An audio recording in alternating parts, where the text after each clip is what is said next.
Hello and welcome to Press TV's debate. I'm Marzia Hashimi. Thanks so much for being with us. Chaos in Brazil. From a pandemic to political uncertainty, it appears that Jair Bolsonaro's government is imploding. Key allies have either been fired by the president or left his government ranks, and the handling of the COVID-19 by the president has been horrible. Now, this is Brazil is reeling from the coronavirus and is the most infected Latin American country. One may wonder, what's next for a country reeling from corruption, corona, and an imminent catastrophe if the situation continues on the course it's on now? Stay with us as we take a look at all of this on this debate. Brazil's public prosecutor has asked the Supreme Court to allow an investigation into allegations of political interference made against President Jair Bolsonaro. This comes after Justice Minister Sergio Mora resigned on Friday, accusing the president of firing the federal police chief only to install a person who was loyal to him. The president told me more than once that he wanted a director who was a close acquaintance of his, someone he could call, gather information, intelligence report, a director or a superintendent who could do that. This is not the federal police role to report this kind of information. Mora was the most popular minister, and his departure would deliver a heavy blow to Bolsonaro's presidency. The former justice minister was regarded as an anti-corruption crusader who oversaw a huge corruption probe known as Operation Car Wash. The probe exposed billions of dollars in bribes and ended in the jailing of many powerful businessmen and politicians, including former President Lula da Silva. After his resignation was announced, the sound of pot-banging protests rang out in cities across Brazil.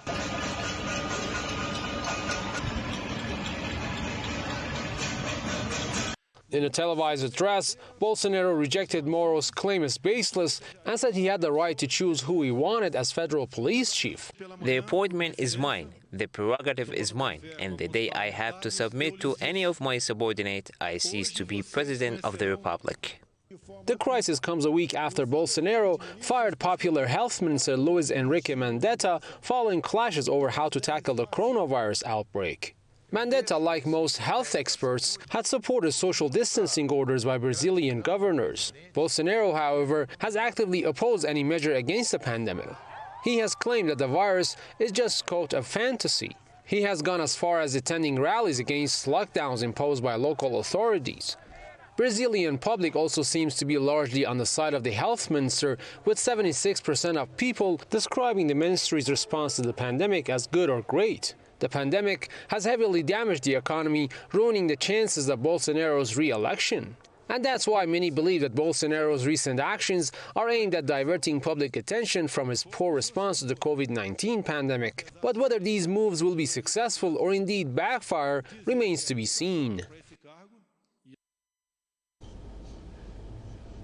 I'd like to welcome my guest to the program, Latin American and Caribbean Studies professor Danny Shaw out of New York, author and filmmaker Andre Vltchek out of Santiago.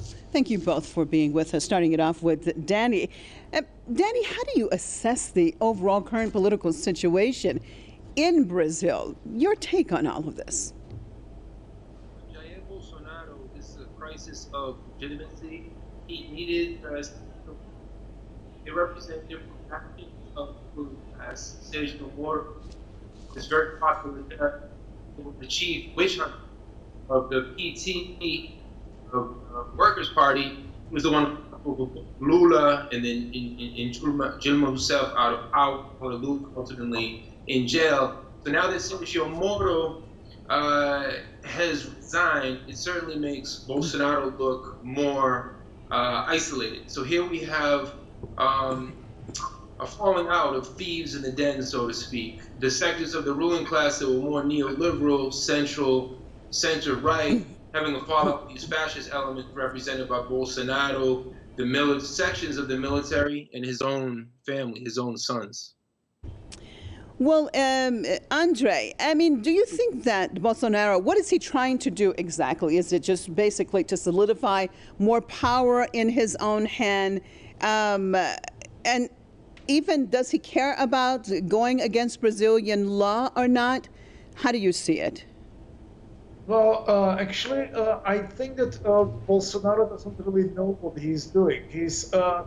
They very often compare him to Donald Trump here in Latin America, and in a way, both of the presidents are very erratically implementing policies that are changing from day to day. Now, Sergio Mora is a very much hated figure in the left and in the center in Latin America. He was responsible for imprisoning Lula da Silva, probably the most popular politician in Brazil and one of the most popular politicians in Latin America. So he's also definitely not a clean figure as mass media in Brazil and in the West tries to portray him. He was actually coaching the prosecutors in the Operation Carbosh. His messages became public, and so it actually looks like the establishment, the right-wing or fascist establishment, as my colleague pointed out, is eating itself from the head to toe, and it is probably very good on a long term for Brazil and for Latin America, but at the very moment it is very complicated situation because Brazil is in the middle of the deadly pandemic. It is 11th country in terms of infection. The latest numbers, today's numbers, show that 55,224 people were already infected and 3,762 people lost their lives. And Bolsonaro is doing nothing. He's just acting like a buffoon. Well, let's look at that. Danny, you heard accusations from our guests in Santiago and how the president is acting. I mean, there seem to be a lot of similarities between Bolsonaro and U.S. President Donald Trump. And I want to look at that aspect because there seem to be some similarities. I mean, we know how Donald Trump basically got rid of so many of his cabinet members. And we saw the initial reaction in dealing with COVID-19. And we seem to be seeing a similar reaction there now in Brazil. Why is that the case? And what's the ultimate goal here by the Brazilian president, in your perspective? I think Andre is 100% correct. At the height of the coronavirus, with such a vulnerable population, of favelas in 300 plus cities across Brazil, on full display is Bolsonaro's buffoonery, akin to Donald Trump's.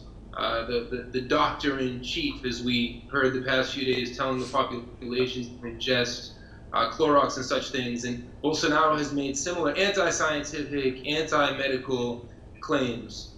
The people of Brazil do not trust Bolsonaro. His approval rate is at an all-time low right now, as a result of how he's been handling the coronavirus crisis. 23 out of 27 states and their governors have not followed Bolsonaro's advice. 23 members of his cabinet became positive with the virus when they traveled to Miami, ironically, a fantastic irony, to meet with President Trump. And we saw Bolsonaro himself coughing over and over at his own public rallies, where he came to say that he was so strong that he was untouchable by the virus. So again, his buffoonery is on full display. Well, Andre, when we look at this situation, I mean, what does it mean exactly for Brazil right now, in the middle of this coronavirus pandemic? And as mentioned earlier, I mean, in the middle of this, so he fires the top health minister expert. What is he trying to get at? Is it that he really does not think that this pandemic is real, or are there political motives for this, in your perspective? You have to understand that Jair Bolsonaro, president of Brazil, is actually a former military man. low-ranking military man, actually, an officer, who is acting, who is speaking as a fascist dictator and fascist member of the military junta. He already declared things that he would kill 30,000 people during the military dictatorship, including former President Cardoso. These are the statements that he makes. Now, look what he's doing. His handling of economy and handling of coronavirus are intertwined. In Amazonia, in Brazil, in Brazilian Amazonia, which I'm very much familiar with, in the city of Manaus, bodies are piling up. They cannot even clean them anymore. And you know what it also means? It means that the Amazonian region was forced open again by this administration, and the vulnerable tribes are now being infected. So they are not only destroyed economically, they are also destroyed medically. They don't have antibodies. Some of these tribes, like in Papua, for example, where the West Papua is being plundered by Indonesia, like in Papua, Amazonian tribes cannot really deal with the infections, even the basic infections. Forget about coronavirus. And so the forceful opening of the economical opening of the region is going to probably cost tens of thousands, hundreds of thousands of human lives. And what is Bolsonaro doing? He fired the monitoring agency, the Brazilian space agency chief, who was monitoring these fires, an opening of the land, of the indigenous land from the space. So he has absolutely no respect for human life. He's a market fundamentalist, like Donald Trump, and he is ruthless in he's following basically his very basic, very primitive business interests, putting business above human lives and above the interests of the nation. Well, that's interesting. Danny, you heard what Andre said, putting business before human lives. And this seems to be happening. More and more countries were witnessing it, especially during this pandemic. We look at, for example, even the United States right now, or other Western countries, or many neoliberal governments, and it seems that it's people are not the priority, but profit. Now, taking it back to Brazil, how much of a schism is this going to cause in a society with socialist roots, but now seems to be very much on the opposite side of the fence with this government? Yeah, the people of Brazil, well, the favela, the people of Marielle Franco, the murdered, executed city councilman from Rio de Janeiro, from the favelas, from Maré, the people of Brazil are going to come back out. They are survivors of the 1963 to 1985 military dictatorship. They are fearless. They've overthrown dictatorships before. They'll do it again. And I think you made a very important point when we begin to compare the neoliberal countries versus the blockaded, sanctioned countries by the U.S. and their junior partners, United Kingdom, France, on down the line. And if we look at the infection rate, the countries with the highest infection are the neoliberal countries. The capitalist countries like the US, like Brazil, which put profits over people. And then if we look at the sanctioned countries, like Vietnam, like Venezuela, like Nicaragua, those are the countries with the lowest infection rate. So right now it's clear to see before the world what social system is superior, and it's not capitalism. What about that, Andre? Do you think that this is going to further this schism, this divide in Brazil, and we're going to see it go back in the direction that it came from, away from this extreme right wing, some would even say fascist type elements that are in power now? 100% agree with my colleague. If you look at Latin America, and that's what we are covering now, in Latin America, the most infected countries are Brazil, Ecuador, Peru, and Chile. And it is Ecuador under this new government, right-wing government, which were in Guayaquil, like in Manaus in Brazil, the bodies are being piling in the middle of the streets, and the government is not even capable of cleaning them and providing at least absolute basic services to the people. And Nicaragua, Mexico, under a new government,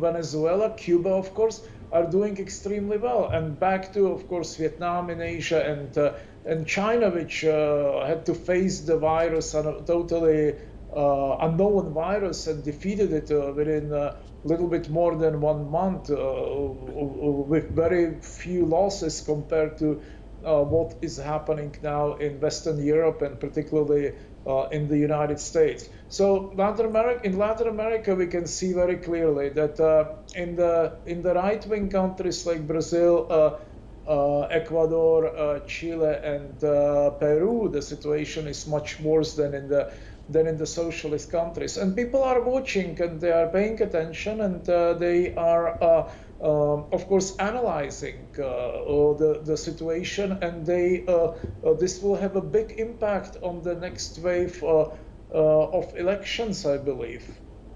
Well, Danny, in many countries, daily people are clapping or making some type of noise to thank their health workers who are on the front line fighting COVID-19. Now, in Brazil, people are beating pots and pans every night, but to show their discontent at how their president is handling this crisis. Your take, where is this going to go? And what type of risks are the Brazilian people facing with this course that they're on right now?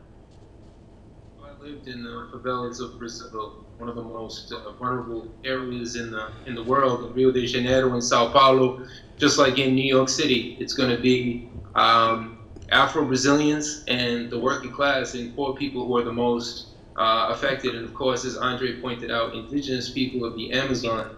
In terms of 2022, when the Brazilian presidential elections come up, it's going to be this showdown. And maybe Sergio Mora stepped down and jumped ship because he saw the Bolsonaro ship going down. The military and the center right wing, the neoliberals, rode it for as long as they could. And then when it was strategic, they jumped off. So maybe they'll let Bolsonaro go. I mean, their main enemy, they're more concerned about the PT and a comeback from Lula and Dilma Rousseff and the rest of the Workers' Party. So that could be the very reason that Sergio Mora, in this high-profile way, with his own opportunistic agenda, because Sergio Mora is no hero, and he was the chief witch hunter. Bolsonaro just got upset because he was potentially now part of the witch hunt. Well, Andre, your take, where do you see Brazil going with all of this? Down the drain. I mean, it's totally obvious. Before Dilma Rousseff was forced out of power because of the propaganda and witch hunt that my colleague mentioned, I flew and I drove. I visited all parts of Brazil. I visited about 10 regions from Amazonia to Salvador Bahia, and it was absolutely clear that Brazil tremendously improved under the PT, under the Workers' Party. But people didn't recognize it because O Globo and other mainstream media outlets in Brazil were bombarding them with the false information that was created by the elites. And I would be asking people in Amazonia, and I would say, is your life better? Yes. And what do you think about the government? No, Dilma has to go. Dilma has to go. Why? Why did Dilma had to go? They were totally brainwashed by the mass media. And now we see Brazil after I visited Rio de Janeiro, the stronghold of Bolsonaro, just 1 month and a half ago. I couldn't believe the changes. I mean, again, the Brazil is like old Brazil, divided and in a very bad social state. People sleeping on the streets, misery, and all that. and everything is going bad. Its economy is going bad. Today, even Boeing and the biggest airplane producer of Brazil, the Embraer Brasilia, they couldn't reach the deal. That's good for Brazil, actually. They didn't reach the deal. But all the dreams of Bolsonaro about the market fundamentalism are now collapsing. There is poverty, economy is in declined, and also the coronavirus toll is horrific. So we see the crime is growing again. You know, I mean, many things that PT, Workers' Party, took care of and improved are now, everything is back to where it was before they came to power with Lula. Okay, unfortunately. And on that note, I appreciate both of you being with us on this debate. Latin American and Caribbean Studies professor Danny Schott of New York and author and filmmaker Andre Vltchek out of Santiago. And as always, viewers, we appreciate you being with us on another debate. I'm Marcia Hashimi. Hope to see you right here, same place, same time. Bye.